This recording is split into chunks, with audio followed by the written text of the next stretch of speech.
Welcome. This is episode number 2 for the year 2025, actually season 2 as well. So season 2, episode 2, 2025 energy in the house, Kevin Suess. Hey, thanks for having me, Jeff. Hey, thanks for being here. So we've known each other for how long, would you say? A little over 20 years, I'd say. Early 2000s. It's kind of crazy. So I would predict 24, 25 years since we've known each other. Yeah. And here we are today. I can't believe it. It's insane. So tell me and everybody watching, what have you been up to lately? Because it always seems like you're up to something. Yeah. So the short version is I was at Vivint, the smart home tech company, forever, about 16 years. And this last year, at the very beginning of the year, kind of like retired from Vivint, took that step. And then this last year, I started a new gig at SunPower in the solar space as their CMO. And so that's been a really fun ride to go help them and that company. And then besides that, I've just, like you, I've got older kids. And so it's just a whirlwind of my oldest is going to graduate from college in about a year, done about 3 years on the doors and sales. Is he still on the doors? Or Yeah. Wow. Actually, he is. He's going in his 4th year. And then my second, Malcolm, he's a senior in high school, just literally living his best life. He's the SBO. He's the VP of Spirit, which is kind of the creative director for the student body. So he runs like all their energy. I wonder where he got that from. Yeah. So that's a blast to watch him. And then my daughter is a sophomore. She's on the cheer team there. And then my youngest Leo is smart as whip. He's a 7th grader. So just hands full with So my youngest is also a 7th grader. Yeah. Yeah. So is he 12 or 13? He's about to turn 13 a couple months Okay. here. Yeah, mine's 12. He'll be 13 in the summertime. Yeah. Same drill. So it's a total blast. And then the huge news, which is really exciting, is I got engaged on this last May, Andrea Carolina, and she's amazing. And this summer, we're going to get married in New York. And I'll be there. Yeah, exactly. Did you see I filled out the thing. Yeah, we did. She gives me a kind of a real time every time there's an RSVP, because we decided we have a lot of family out of the country and all over the country. So we say, hey, New York is very special to us. Very central.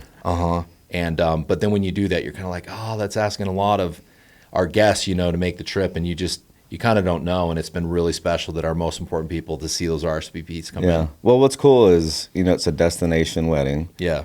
So when folks go out there, they're there for that. Yeah. Sometimes you host a wedding here locally and people show up for 20 minutes. Yeah. Peace out. I'm going to go do what I go do. True. So I'm actually excited to make a destination out of it and make a full-on event out of it. It'll probably be the wedding that we've been the most engaged in, that's full awesome. send. So yeah, appreciate the invite. 100%. And I think, and I know this is the, Live Life by Design podcast and story. And I would say that particular, kind of like event, there's a lot of almost some real soul going into why it is and what we're trying to do and the experience we're trying to have. So it should be fun. And then she's from Venezuela. Yeah. And how'd you guys meet? Oh, that's a good one. So she's been in the States for almost 8 years, primarily Miami and DC. But she has a lot of family, and her mom lived in Utah, out there, kind of just like a squad. Kind of one person had found a great career and said, hey, you should come out here and everything. And then over time, she had a lot of energy out here in Utah, a lot of family. And she had lived in DC for a long time with her mom in Miami. And, basically she had kind of come out there to kind of reconnect with her. Long story short, she'd been there for about a week, and it was a wild story. But my brother Brian, that he had come back from New York. He'd been there 16 years. And he's here now. He's here now, yeah. He's general counsel at a private equity group. And he was like, Kevin, come to the gym with me. And to be honest, I was always like, he's like, come out. And just one day I was like, hey, you know what? I'll get the trial pass. I'll come work out with you. And I don't go to the gym, meet people at the gym that way. And anyway, we were working out, and then she was there, and I noticed her, and there's like a code. Do not bother someone that way. You just don't, Sure. you know? But I kept, in my head, I was just kind of like, it was embarrassing. You know, I kept looking over and long story short, I was walking out and she was out on the curb, like on the phone. And I went to get in my car and I just felt this feeling inside. It's like, if you don't figure out a way to like make some type of connection, then what are you doing at all? So instead of pulling out, I turned over and just kind of like rolled down the window and just introduced myself and asked her if she was dating one. And she said she wasn't, and exchanged Instagram, and the rest is kind of history. No that was way. Like 3 years ago. I didn't know this. Yeah. That's pretty cool. Yeah. What was, now that she's told you her initial reaction, what was her initial reaction? Did she think it was awkward? Was she like, who's this creep? You know? Yeah, like, what was her reaction? Yeah. So, I mean, that's kind of similar, and I bet at the wedding, you know, there'll be a little bit of that. It's actually kind of cool. So inside of her ring, it says, "Are you dating anyone?" And that was the first thing that I said to her, basically. But I think what she'll say is of course, you know, she's very observant, and she probably noticed. Had she already seen? Did she notice you? Yeah. Yeah. But this is kind of what she said is that, you know, the way someone chooses to like have the confidence and chooses what they say, and if they say anything at all, like kind of that first impression says everything. And she said she actually appreciated that I had the guts to come up like a normal person and introduce myself and be polite. You know, nothing, no lines, no nothing. It was just kind of like very, you know, and she said that stood out. And that was kind of. So what does that teach us about life? Not just that moment, but just life in general. Because I think what you just said is extremely profound, so we should unpack that here for a second. Yeah, you know, if I give an honest answer, I think, you know, one thing I'd say, well, there's two things I'd say.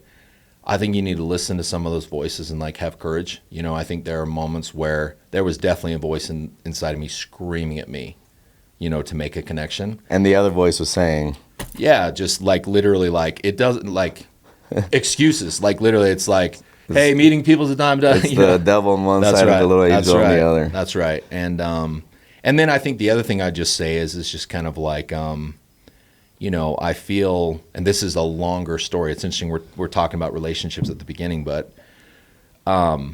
you know, I think that I'm really glad I was at this place at those moments when I met her, because I feel like the person that came out and the person who was ready, not just for that first engagement, but actually to be in each other's lives.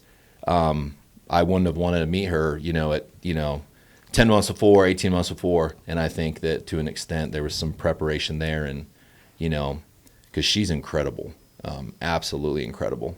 And you've got to, you know, I feel like in life, a lot of times people are like, this is what I want and whatever. It's like, what are you doing to be at that level? Yeah. So I think, anyway, that's what came to my mind when you say, what does that teach us? You know, don't let fear do the talking for you and make the decision for you, but also like, you know, be ready, you know? Yeah. Well, I mean, the industry that you're in, where everything has to be ad lib and it's very organic, it's very authentic, it's very much, you know, I'm going to go create things, right? That's the industry that you're in, direct to home. And if you don't follow suit, if you don't follow your own advice, there's no way you would have those opportune moments that you're now enjoying.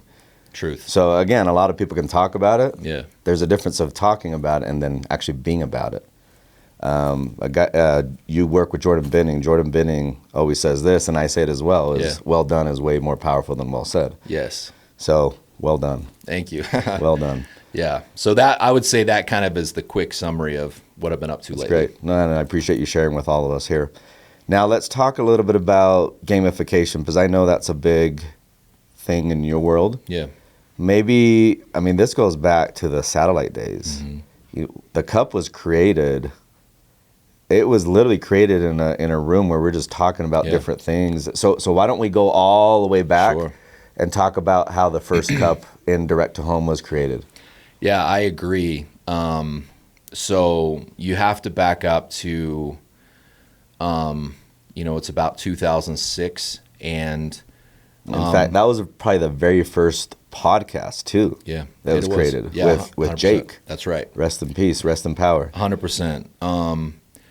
So what's interesting about, and for the listeners, in the off chance that they don't understand what's being said there, I think most do, but the Cup was essentially a team competition. And by the way, I appreciate you saying that. A lot of listeners and viewers are not direct to homers. Yeah. So let's keep that in mind as we 100% as we set the table here. So you have to go to, and I when I talk about this particular story, I love saying this disclaimer because it's me. Don't read into it too literally, but I always kind of say, hey, I'm not too much of a voodoo feeling. Hey, I'll say it in the morning, it will happen. But the truth is, I kind of am. Yeah. You know what I mean?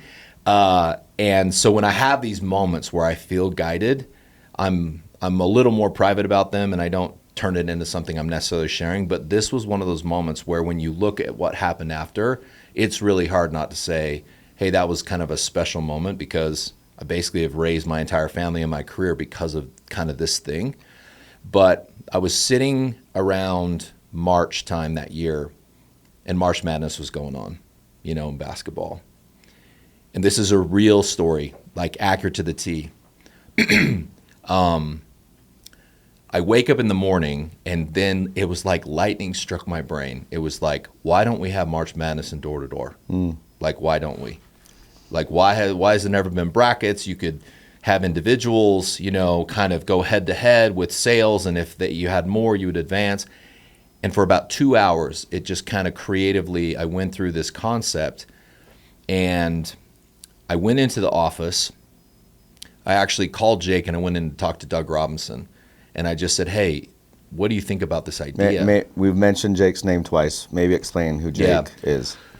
So Jake Nureen, again, rest in power, rest in peace. He was my best friend for about 10 years. I had met him. He was a college roommate of my brother Brian, who I mentioned earlier, that I went to the gym with. And he was just this talented but kind of curious character. I want you to imagine kind of a guy that sort of operates like Shrek, but is kind of like a person. A lot of confidence, doing his thing, very talented, but just in general. I can't believe you just. No, he'd be fine with it.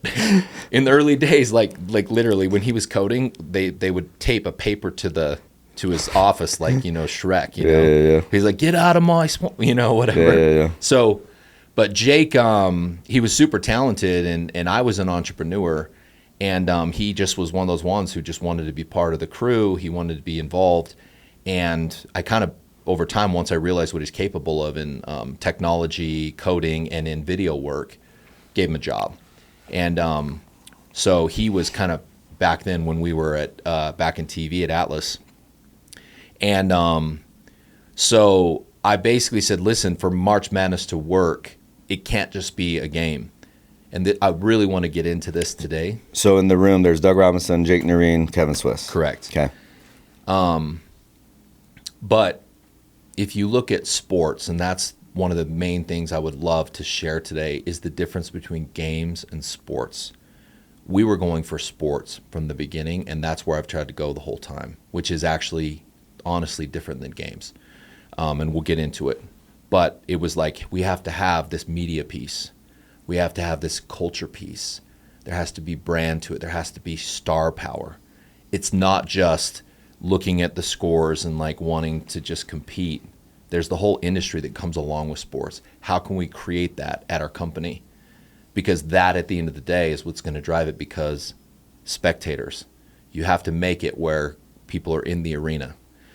So Doug Robinson said, I think I can go talk to the partners and get about $50K to sponsor building out the website, building out an app that had brackets that would interact with our data.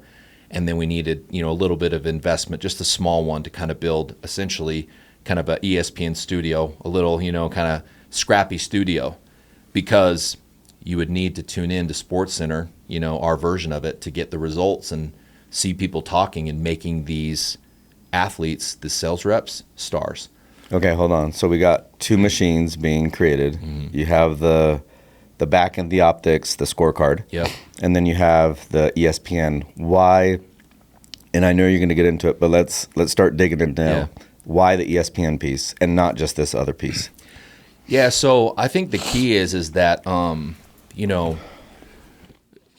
in the end, I think a lot of people, we kind of like what we like, and we're interested in the things that we're interested in. And so, a lot of these salespeople came from a sports background or a hardworking background.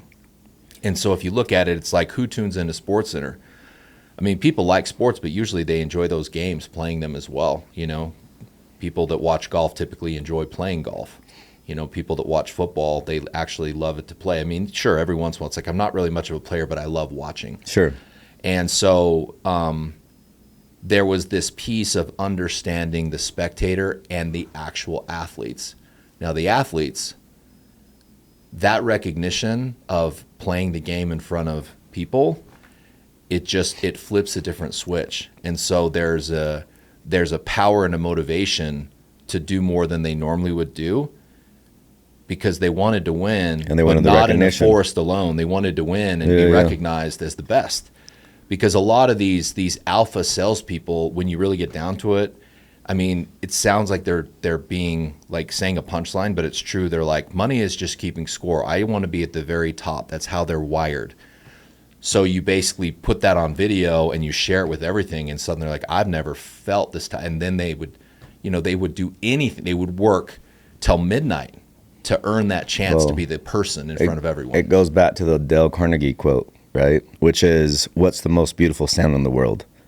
It's the pronunciation of your name, when you hear your name, right? So people want to be seen, they want to be heard. They tune in a SportsCenter, especially if they're the players. That's right. And they get recognized. How is their performance going to get enhanced? It's going to go 10x. Why? Because they want that recognition. They want that significance. They want that love, that connection. 100%. And so it's interesting where if you actually really understand people, like you said, there's a reason why it matters so much that you hear the stories. My dad or my mom never missed my games, or they always came to my performances. As human beings, we want to be seen. And so understanding want to be seen, that, want to be heard. That's right. Understanding that human principle, it's amazing when you do it in a sincere way. You can really actually help people hit their dreams, but you can win as well and accomplish your goals. And so the reason it mattered to put the media piece in place was to drive our understanding of what would bring out the best ability in everybody. Yeah, it was just imagine you launch, all these initiatives, you have all the scorecards, the whole platform gets built out with the 50K. All the KPIs. And then nobody talks about it. That's right. There's no culture built around it. It's all done in vain. 100%. So in the pretty brilliant. Yeah, in the most amazing way. Like, honestly, in the most, like, we want to bless lives of people. It is a spectator sport, and that's why we like to say, hey, it's sports, not just games. Okay, so that meeting occurs. Yeah. How quickly did the train get on the tracks? Oh man, well, it was the spring, so summer was coming soon, and so for this to work.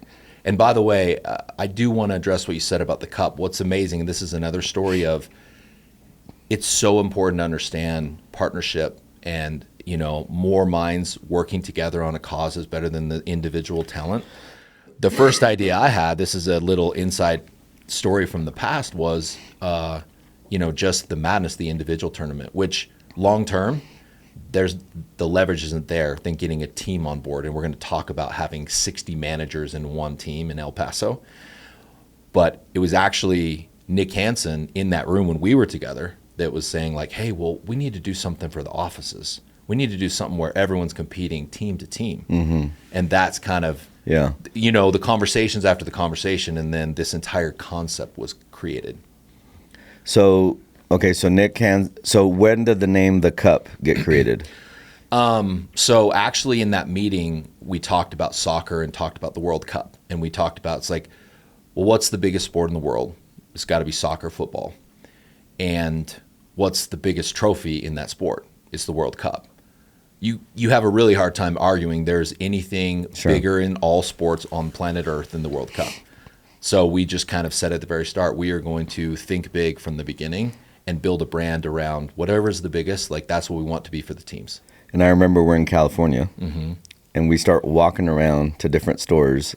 Remember what we were looking for?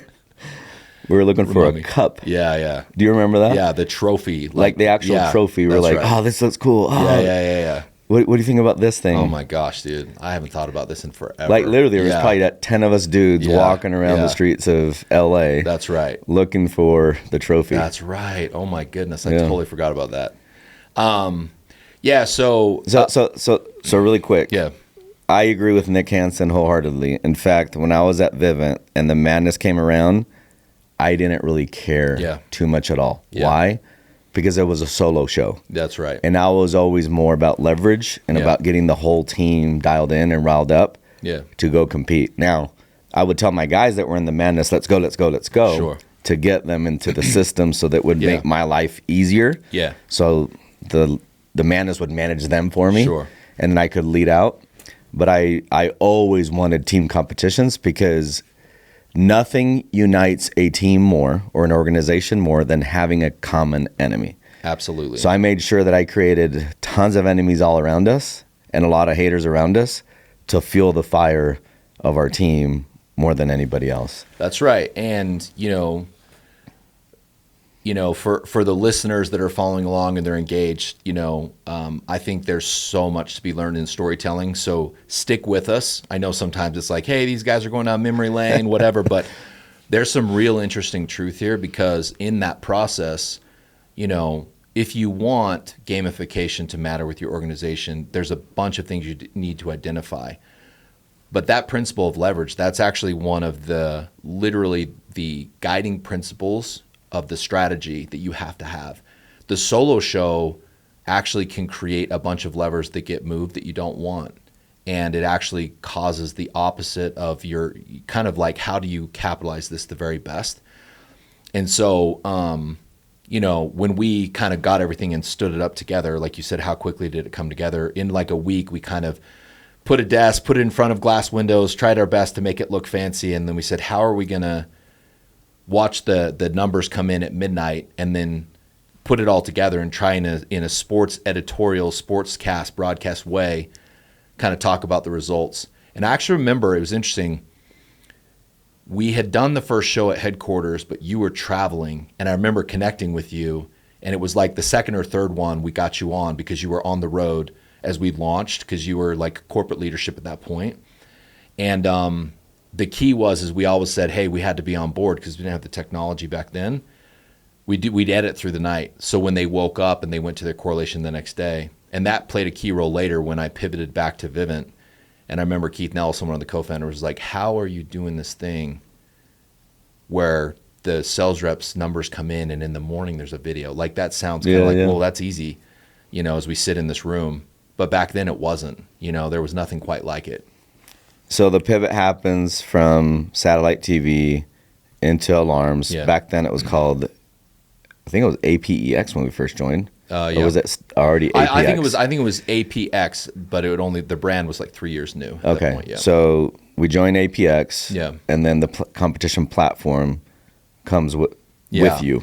It was kind of a big key because if you know the story, I had sold at Apex myself. We were an ADT dealer and then a Monty dealer. So hold on. So the reason I was confused is I was a sub dealer for APEX during the Atlas days in Puerto Rico. Yes. So I actually rocked the APEX logo. Yes, I remember that. That makes total sense. So when we joined in 2007 fall, getting ready for summer of 2008, it's APX.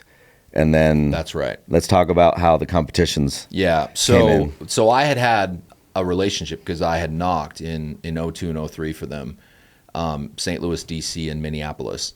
But I was studying advertising at BYU, and I had this talent in media. And once I kind of had launched some of these brand tools, which is a big part of my career as well, like a lot of times just because of the competitions, it gets a lot of the discussion and limelight. But the storytelling and marketing and building brands and culture design around that, it goes much further. And that's how I actually got started. It had nothing to do with the games. That came later. But, when we had come back, I had kind of returned to Todd and Keith with the message of, when I left, I was this. You knew me for the videos. You knew me for kind of storytelling and marketing. There's this other piece that I think is going to be extremely valuable in door-to-door and in direct sales. And then once I explained it, they were getting kind of, Todd recruited me on, we have a lot of things going on. We don't have an organized marketing department. Why don't you come in and be our creative director? And then you can work with Sean on the gamification piece, because that could be valuable. Keith's obsessed with it. I just think, there's good there. And so that's kind of what happened. Was it quick adoption then? Yeah. So it was for some. And I think the challenge is, and I've seen this myself, it's kind of like when you're sort of in that way, sort of new in your fresh eyes, and there's kind of existing kind of like people with their fingers on the switch. A lot of times it's you have to go create buy-in, and you have to go understand where influence is. Are you talking more of the regional, like the boots on the ground level, or? Well, I'm just talking about kind of like you said, it's like you're an advanced mind, so you had already decided in your head. You're like, hey, the single show, the madness, that's not really too big of a deal to me, but this other one's an opportunity. I'm saying everyone in building their organization has things that they think matter. Yeah. And so for some, they were like, this is unreal, let's go. And for others, it was like, I don't really care about that. It's going to be not a thing. This is what I'm focused on. But with success, we just talked about this before we started the show. It's like if the product is good over a while, you eventually get everyone, because it's kind of like this amazing thing's going on. Like, when are we going to like tap in?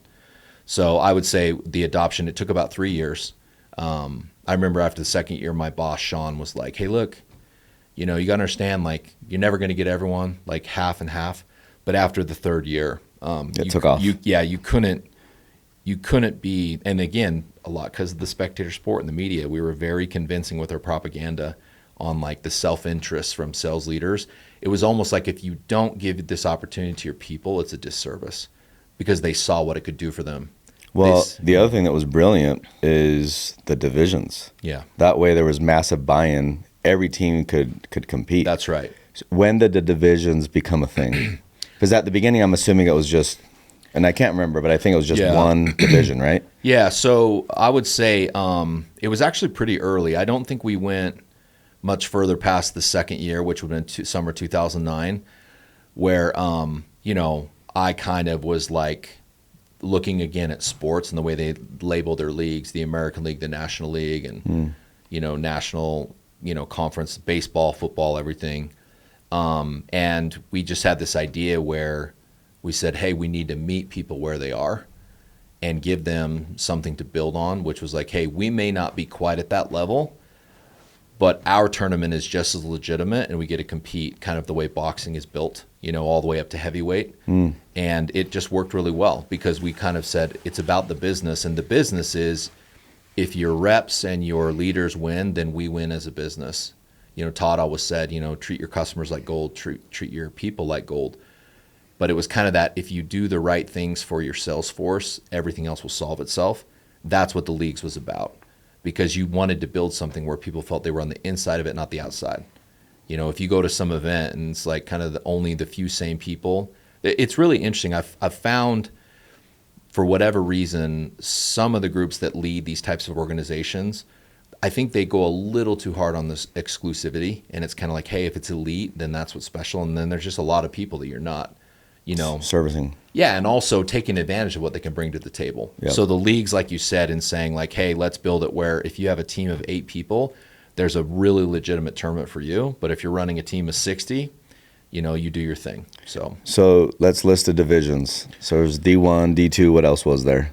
So we had the National 1, the National 2, and then we had the Challenger 1 and the Challenger 2.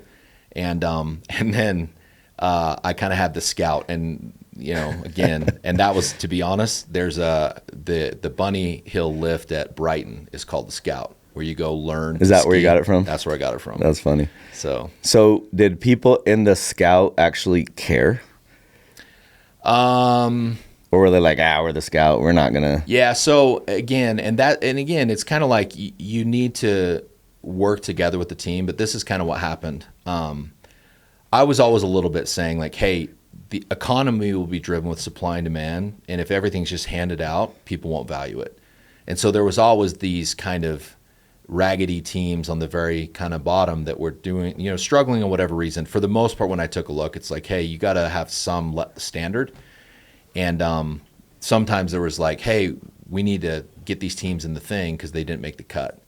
And so it was kind of mixed. Half the teams were awesome, and some of them it was like, they're putting up zeros. And then how did folks qualify for the different divisions? So if I'm going to be a Nat 1 or Nat 2, what did I have to do to be able to be a part of that? Yeah, so I mean, typically what we would measure it on is you'd get, if you're working, and it's really important to have a great relationship with a finance team. It's really important to have a great relationship with your technology team. And they're going to go to work for you a lot harder if they feel that you listen and you're like, okay, what are you trying to accomplish? So in relationship to the finance team, that's where you go find the most important KPIs that represent, okay, what do we need to be happening with EBITDA? What do we need to be happening with cash? What do we need to be happening with like incremental growth and all those things? What do we need to be happening with, attrition and the quality of our book of business? How long does it stay? All those things you're going to get from, the ELT or the finance team. And then you go in and you say, okay, what behaviors on the ground at the point of sale are not going to create like a false foundation, but truly create an amazing book of business? And that was a huge, huge factor in shaping acquisition at the company, because if you understand acquisition, when people are looking at businesses, being able to tell a story that shows we are in complete control of what's going on. We set plan, and then we either hit or beat plan in these key ways. And once they see that bottled for 18 months to 24 months and they can see where it's going, then they jump in and say, hey, we want to be part of this ascension. And so when you talk about, kind of like how you get in these different levels, the perfect version or the better version over time was we would kind of figure out what were the most important mix between volume and quality of volume, and then put an equation in, and then just kind of measure that over the first, 60, 70 days of the summer. And then based on that, we would be able to predict what teams would be competitive. So you don't have like some team that's just not fitting with another one. And so you line it up that way. Do you ever feel like, due to the competitions, you have the fraud triangle, right? Mm-hmm. It has obviously 3 sides to it: pressure, rationalization, and opportunity. Mm-hmm. Sometimes when you create these competitions, it fosters bad behavior. Absolutely. So do you feel like it would, I know the answer. I'm curious to see what your answer is, but do you feel like it was a net positive with the competitions? Did we get a lot more clean volume than we would have without the competitions, is my question. Yeah, I would say so. I'd say 100% so. And it's and what would be that number? I know that it's theoretical value, a lot of it is, but what do you think the percentage of increased volume was received via the competitions? Yeah, so, there's really 2 answers to that, Jeff. And the thing you have to understand is that, like I look at my partners now, at New Sun. And who are your partners there? So Jordan Benning, the founder, and then CJ Adamson, the co-founder, and their organization, when they were in their, prime Veni Vidi Vici victory, that was the name of their group. They kind of went Roger Federer. They ran the table for about 5 years. They based their entire thing around that. Now, you're talking about, hey, are the right things happening, wrong things happening? It goes beyond just like, well, how did they behave in a tournament? When you're looking at it from a true sports standpoint, and I really appreciate you asking this, if you look at the sports industry, there's the preseason, there's the season, there's the postseason, and then there's a little bit of off time. But you look at these guys like LeBron, he wins a championship, he goes to Ibiza for like 2 weeks. You might see Tom Brady after winning a championship, like taking a little bit of a break. But these guys go hard for like 10 months out of the year. It's the same calendar. We have a statement that Jordan coined that says it's the closest thing to sports without playing sports. That's what I'm saying. It's not just a game. The entire year is based on being an athlete. And recruiting too. Correct. And that's exactly what I mean. It's like that recruiting as well. And so when you say, what's the number? It goes far beyond just like, hey, we incrementally put on an extra 7,000 subs during the Cup. It's entire groups that build their run of 8 years off of tournament. For me, I always love the competitions. Why? Because I always said, listen, I don't want to have to manage people. Managing people is very, very difficult. People don't want to be managed, especially people in creative. Do you like to be managed? Yeah. Like, you guys are the the worst ones to manage. It definitely goes against the grain. So I always said, I want to lead people. I don't want to manage people, but I want to manage systems. And if I can do a really good job at managing the system, I'm able now to lead, the folks, and I lead them via that system. So for me, the competitions, that's how I viewed it. This is a system. This makes my job as a leader or as a manager that much easier. What's the toughest part of door-to-door? It's the bookends. It's getting assets on the doors early and keeping them late. The competitions do that for me. It's like, hey, we have this opponent, Oklahoma City. These guys are dogs. Like, we can't just lallygag around. They're coming after us. Yeah. So we better get on the doors early. And that system allowed it, instead of every day, hey, guys, let's work really hard today. Yeah. And where are you at, or why are you not on the doors? Like the scorecard, the optics, the numbers board, the everything, the podcast allowed us to make sure that our people were on the doors early.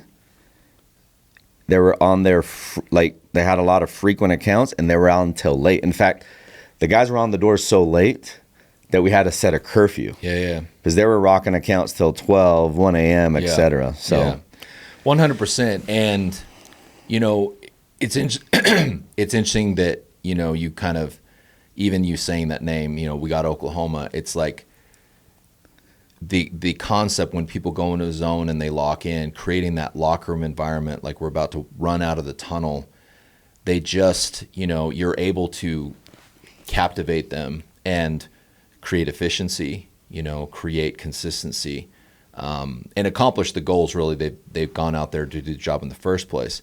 What was interesting with you, and this goes back to the question earlier about buy-in, there were a few things that happened with your group, and I'm just going to use El Paso, 2010 as the example. So we were trying to show more than just really crazy volume, because we learned early that very first, cup in 2008, a lot of those accounts weren't at the quality level that would stick well. And so in a way, it created some headaches and some problems. So we said, how do we tune this? And we found that there were certain aspects of the way a customer was onboarded at point of sale that would make a massive difference in retention percentage and length. And one of those was that skin in the game of collecting a full activation. And it was really interesting, like a fee with the customer. So we built that quality into the scoreboard.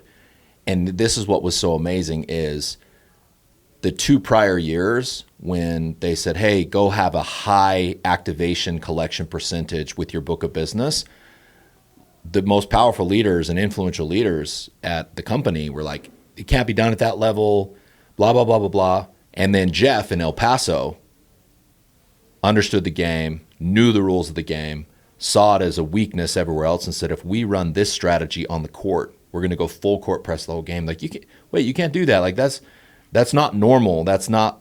And then El Paso collected over 90% activations on all their accounts, won the tournament. But then after that, it was like, hey, this can be done. So the entire business was literally affected by the way you approach the sport, because after that, it was unacceptable to say you can't collect at that high of a level at the point of sale. So that, down the road was huge for the company. So this is what's beautiful about what you just said, and this goes back to the question I asked earlier. Do you sacrifice volume? Do you sacrifice quality over volume when you're running these competitions? The answer is absolutely no. Absolutely not. Why? Because you can insert certain KPIs to ensure that not only are you getting the volume, but you're getting the accounts that you truly want to get via collecting activation 100%. fee, specific credit scores, specific RMRs, whatever. Like, it's all part of the system that you can create. Just make sure that when you're building these competitions, you're not just chasing the volume. You're inserting everything that your company needs to get to that elite level as a company. Yeah, and I would say too, and this is the second thing I wanted to highlight you on. So when Jeff says, I'm managing systems and the competition will manage my people, I mean, it was at the place where, if you remember that amazing team you had, I think you guys did like 7,000 subs with one team, which you think about a big team doing a great job at like 3,500, maybe 4. So Sure. it was record breaking. But what you would say when asked about it is like, I've got 60 managers. Like I don't even have to manage because I've got 60 managers, because every single car group that comes back, if you're that one individual that's like, I waived the activation fee and potentially put on, an account that wasn't as strong or I shouldn't have done, that car group is waiting. This is like, absolutely not, They get lit up, yeah. Yeah, they get lit up. So the concept of like everyone kind of reinforcing the commitment, 100% that affected the retention of those teams. Yeah, and you have those individuals coming out after with a better taste. Yeah, so I remember, I think it was our second Saturday of 2010, and we want to just, roll heads on Saturdays, right? Yeah. Saturdays we called them spirit breaker days. Yeah. Where we're like, let's break people's spirits today. Let's just show them what we truly have. So second Saturday of 2010, we do our first 100 account install day. Yeah. And I remember a correlation meeting on Monday. We weren't super happy. Guess why? There was one guy, I'm going to mention it. I won't mention his name, but his initials start with Kobe Drew. Waived an activation fee. Yeah. And then Otto Zelaya lit Kobe Drew up. Kevin, we had hit 100 accounts, never had been done before, in a day with a team. And we were more upset that one activation fee was waived than the volume that was put on the board. Because we said how we do anything is how we do everything. Yeah. And my goodness, why were we not excellent with everything? It wasn't just the volume. The volume will come. Let's bring on really good accounts that are truly creating enterprise value for the business. Yeah, well, so it's interesting you look at that attitude, like that religious, devout attitude. And what's crazy, I didn't have to say anything. I know. The team did. Yeah, exactly. I didn't say a word. Exactly, and so I think something that is an interesting observation there is that part of culture. People talk a lot. It's like, hey, we got to have a great culture. We got to name our group. We need to get swag. We need to do an awards night. We need to have competitions. It's really interesting. I think sometimes people, when they look at the opportunity to make culture with a team, it's kind of those highlight things. But there's a deeper thing going on underneath it, which is you watch how much they actually care. Going back to it's sports. I want you to think about when athletes get to a certain level, the credibility of it matters. So if you're, for example, running a tournament and you're like, hey, the guys don't care about the prizes, they care about winning, but they kind of actually do care about the prizes because it legitimizes the tournament. So if you're just saying, here's a diary, here's a keychain, those are the prizes, they're like, this isn't for real, because what are we trying to create? Real sport. Do you think professional athletes ever have to buy their shoes again or buy their gear? People think that swag and product and brand and merchandise is kind of, it's super sick. It's what it represents. Not just I belong to something, but I have arrived at this level of the game. You know what prizes I really enjoyed, and we did away with them? The streaks. The 3-0, the 6-0, the 9-0. I was so bugged when we got rid of those. Yeah. I think I enjoyed those more than the cup itself, to be honest with you. Yeah, that was... it was all part of the cup. Sure. Because you had to win 3 straight, 6 straight, 9 straight. Yeah, that was a fun game. We would immediately get rewarded. Yeah. Those prizes were awesome. Yeah, I remember. I think the one that was one of the most legendary is if you won 6 straight, you got like the Assassin Red G-Shock watches. And we love those. People loved what it represented. We love those. Yeah. And then, I think talking about the cup, we cannot not mention the name Trevor Frank. Sure. My goodness gracious, that guy, unstoppable, unbeatable. Like, you had an opportunity to kind of see more behind the scenes because most of the time we were opponents. But tell me your thoughts on Trevor Frank and how he won so many cups. Yeah, so... I guess tell me how he cheated. Right.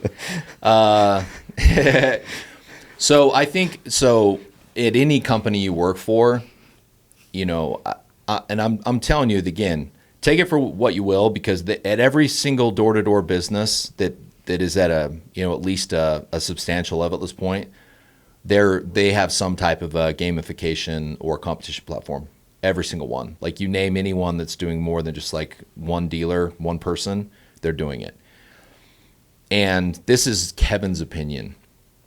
Star power matters. It drives ticket sales. It drives ratings. It drives the entire culture and entertainment aspect of it. And so when guys want to compete, they want to know that it's serious. And so the same way I always will explain who's on Team Nike, who's got an endorsement deal. Guys like Trevor Frank that have built a brand under performance and winning, they can be leveraged to show an example of what's possible, not just in volume, but quality and all the other things we're talking about. And so, you know, Trevor's going to be there in New York as well. He's a good friend. He and Lynn go way back with them. They love Andrea. We're super tight. But what I would say I'm impressed and proud of him is that people forget, because again, the competitions, because of the way we build the entertainment, there's such a face. They kind of get all the recognition. What people forget is that kid is responsible for about 140,000 like career subscribers at Vivint. Think about what that means. Someone's like, hey, over my career, I did 40, 50,000 customers. While he was going and having this decade-long competing, winning championships, I mean, I think he got up to like 9 or 8 or 9. They're at like Cup 20 at this point. Crazy. Like almost half of me. It very much is like Tom Brady. But while he was doing that, they've signed 140,000 plus customers. Think about what type of overall revenue that has meant, what type of franchise and enterprise equity value, and the whole time they were just competing. Yeah, what I really appreciate about Trevor Frank and his squad is how he can get every single person to buy in. Yeah. And how he could just create this magical culture revolving around that thing. Yeah. And then he statistically, mathematically, scientifically, he knew how to win. He knew exactly what buttons to push. He knew exactly when to, turn it on even more. Yeah. Like just this mad scientist with the competition. So much love and big props to you, Trevor Frank and company. Well, if there's one message I want people to walk away from this where they say, hey, was that worth any of the time listening? Jeff, I really think there's power in understanding that if you can get your platform to sports and the way the sports industry operates in every angle, you're going to unlock more from your competition platform than you currently have. But I would compare it to rivalries in sports. Roger Federer, if you like tennis, or Tiger Woods, if you like golf, or whoever your GOAT star is, if they just cleaned up and never had anyone challenge them, there was never any story of rivalry, someone coming in saying, I'm going to go head to head with you. There's one of my very favorite Kobe quotes. He came into the league and people were giving him advice about dealing with Michael Jordan. And they said, whatever you do, don't look him in the eyes, don't look him in the eyes. And Kobe gets this look, he's like, why would I not look him in the eyes? And then he says, what they didn't understand is that I'm that too. And he knew that there were people in the league that he and Michael could intimidate in ways that others couldn't. But that competition of rivalry and being challenged at some point matters. And so you were challenged by Trevor the same way Trevor was challenged by Jordan Binning. And the cycle goes on and on. And so that's why I say in sports, star power matters. And eventually, it's actually a disservice for one group. You're not running a good program.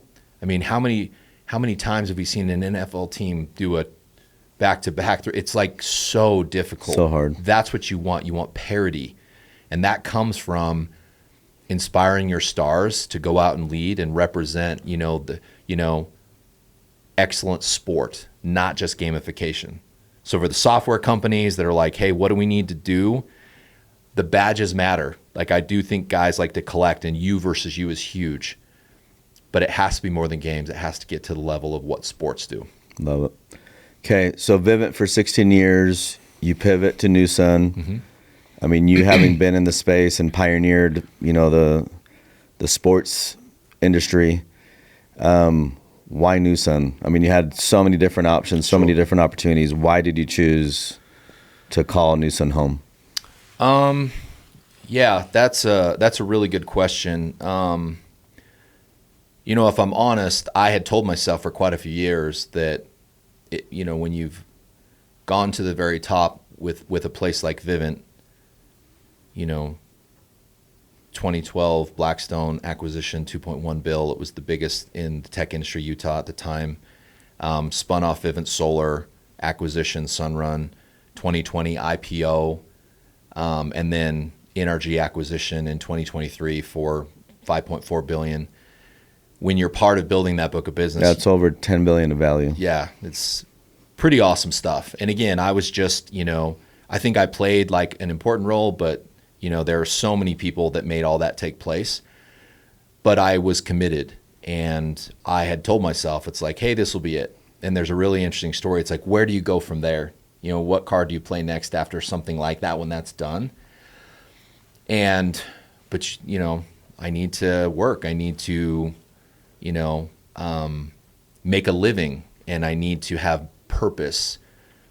And I met with probably overall about 10 CEOs, a handful in the software space, SaaS, and then, a handful in like direct to home, and then other sales companies, different spaces.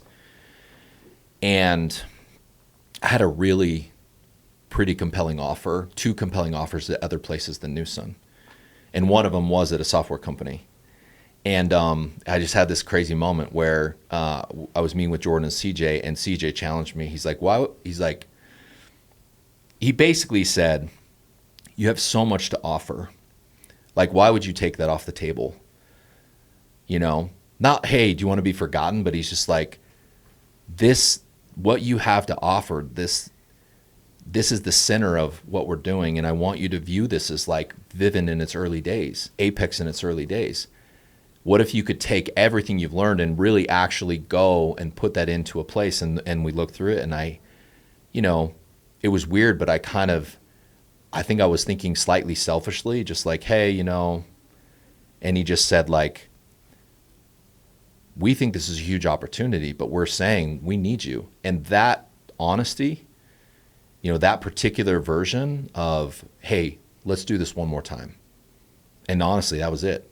I mean, there's obviously the architecture behind believing in, I think you need a leader like Jordan Binning.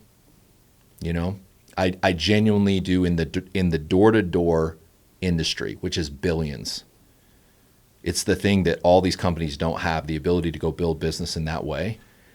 I do think in the door-to-door space, there's nothing quite the same level that Todd Peterson was that is hardwired like Jordan. And just watch what he is able to do. Do you get a lot of hate when you say that?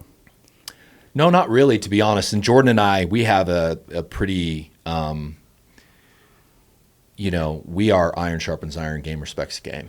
What's so special about that relationship, and we talk about it sometimes here and there, is basically there are rooms that I'm in where, because I have his backing, I have more influence, and people care a lot about what he thinks because he is a straight shooter, and in every room he's in for his lane, he is the biggest and scariest, and scary in a good way. In a good way. Like Todd Peterson, you can be a fierce competitor and still be a kind person. That's Jordan.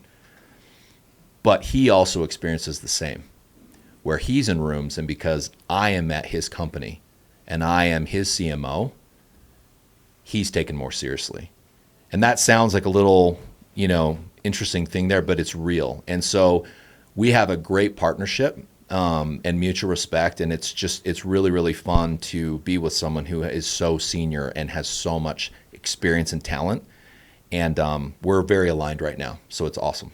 That's awesome. I'm glad I was. Are you jealous? Come on.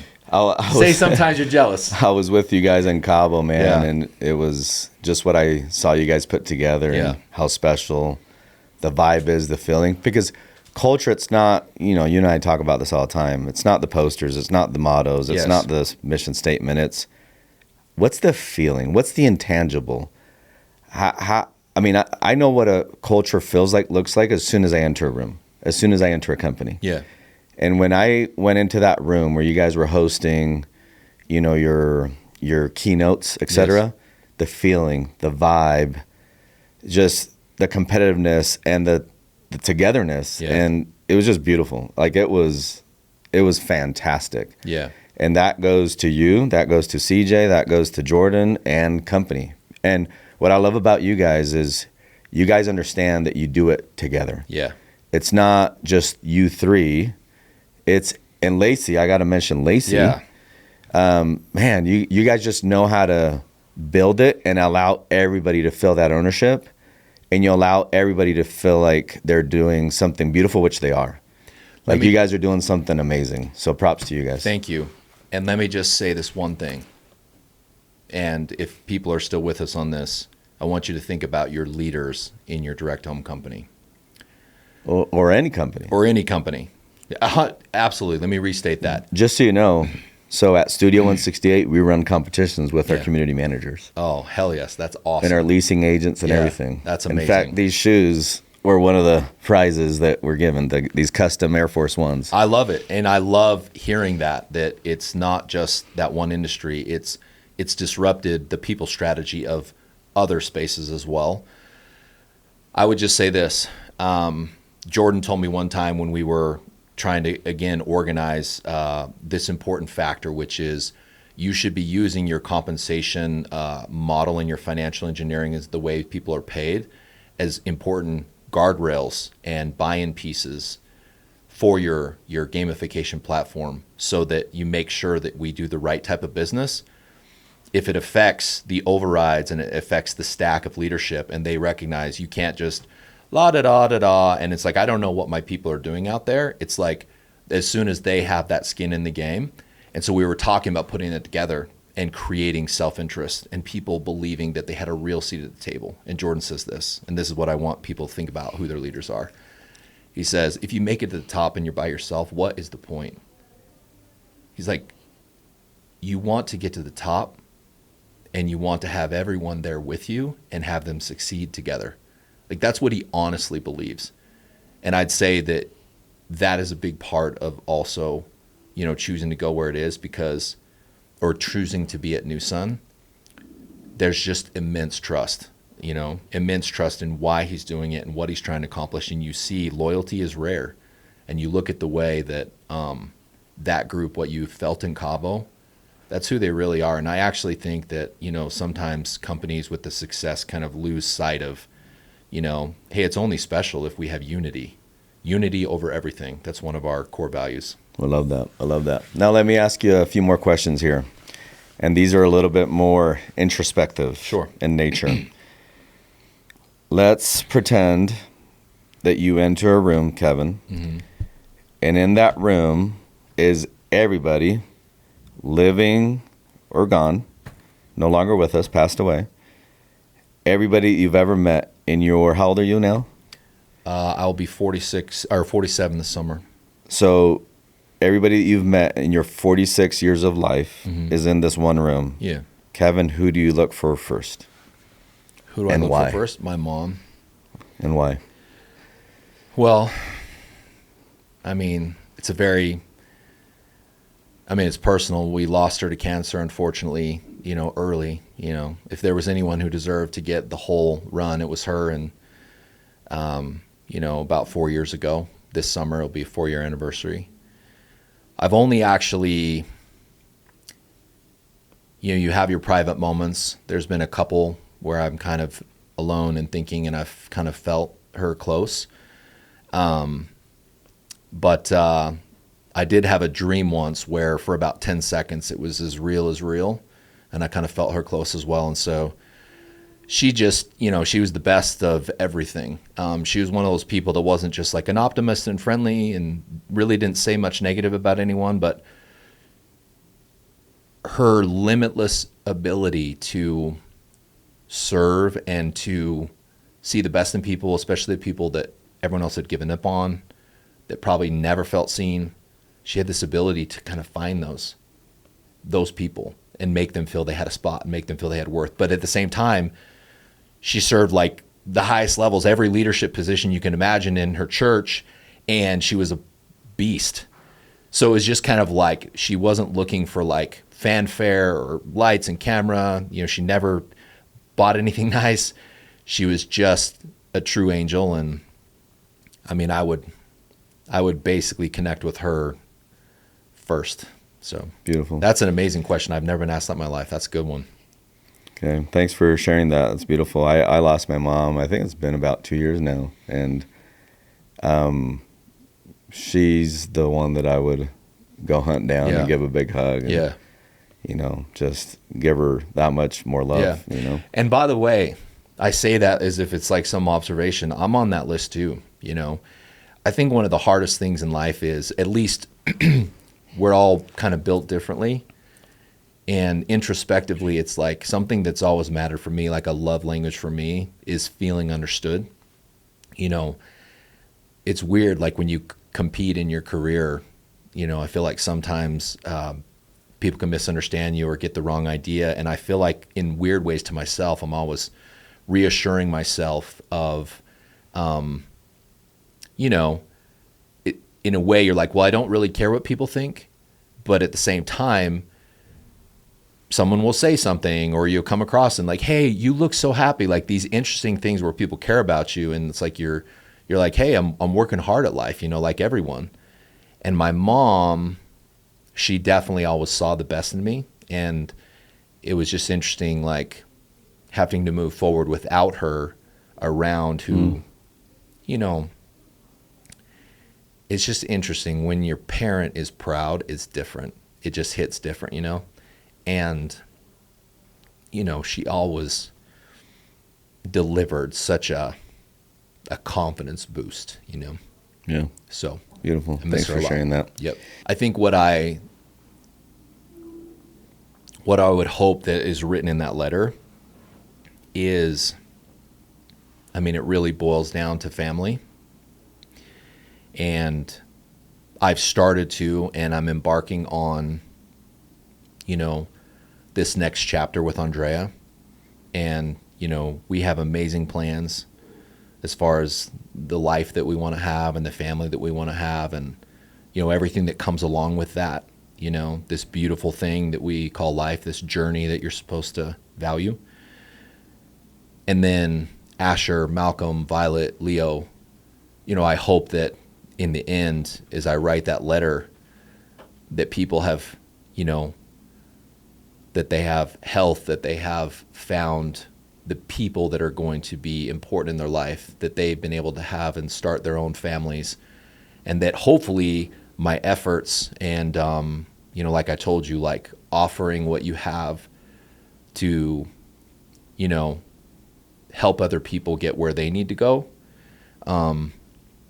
If all that's intact, you know, if all that is kind of a beautiful success story, and I think that's the most important thing to me, because I feel like I've kind of always said there are people that, you know, use their careers to kind of define who they are, and that's okay, like that's fine. But for me, I want to get in there, do an amazing job, and then go live my life. Like what you do professionally, what you accomplish should certainly enhance the more important things. And it's a big part of it. It's a big part of becoming who you're supposed to be and learning what you need to learn. And resources, you need resources to go leave the world better and make impact. But that needs to stop at a certain point. You go live your life. And so the answer to the question is, I feel any other efforts and any other experiences that come professionally, they should be serving that group of people and all the people that are important to them. And, you know, and that's what matters the most to me. And I think a lot of things that will naturally come, experiences, all the ones that make life beautiful, that's what we're gunning for, like as a group. So that's beautiful. Brother, thanks for pouring into us today. Thanks for all the beautiful nuggets. Thanks for your beautiful soul, everything that you've done, you know, just for our community, for this industry, for your family. Much love to you. Much love to you and Andrea and your little ones. And I wish you all the success in the world. And I'm really happy for you. So thanks for being on with us today. Thank you. It was amazing, and appreciate you and everything you've done for me. I think there's probably hundreds of people that have been affected by your loyalty. And the fact you and I are here almost 25 years later, you know, hey, this journey, we have a meaningful story is pretty special. So thank you for having me. This was awesome. Much love, my brother. Thanks, everybody. Have a good one.